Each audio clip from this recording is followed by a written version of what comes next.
خبر شامل کرتے ہیں کراچی سے۔ ضلع سینٹرل تھانہ سر سید پولیس کا نارتھ کراچی سیکٹر 7C کے قریب اسٹریٹ کرمنلز ملزمان کے ساتھ مقابلہ، دو طرفہ فائرنگ کے نتیجہ میں 3 ملزمان کو زخمی حالت میں گرفتار کر لیا گیا۔ اس حوالے سے مزید جانتے ہیں کراچی سے ہمارے اسپیشل رپورٹر جاوید محمود ارائی سے۔ کیا تفصیلات آپ کے پاس، آگاہ کیجیے گا۔ جی بالکل، تھانہ سر سید پولیس کا کہنا ہے کہ پیٹرولنگ پولیس دوران گشت پر مامور تھی۔ نارتھ کراچی سیکٹر 7C میں 3 اسٹریٹ کرمنلز ایک درزی کی دکان پر ڈکیتی کی واردات کر کے فرار ہو رہے تھے۔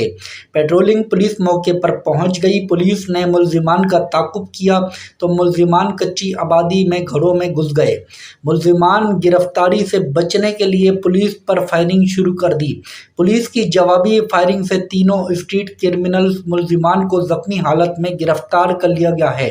پولیس نے بتایا ہے کہ گرفتار زخمی ملزمان کی شناخت مظفر ولد امداد، سیف اللہ عرف سیف الحسن ولد نور جون اور محمد علی ولد عابد کے نام سے ہوئی ہے۔ پولیس کا مزید کہنا ہے کہ گرفتار زخمی اسٹریٹ کرمنل ملزمان کے قبضے سے 2 عدد پستول، 30 بور لوڈ میگزین، بیمہ راؤنڈ، موٹر سائیکل 70cc اور نقدی رقم موبائل فون برآمد کیا ہے۔ زخمی ملزمان کو عباسی شہید ہسپتال روانہ کیا ہے۔ مزید تفتیش جاری ہے۔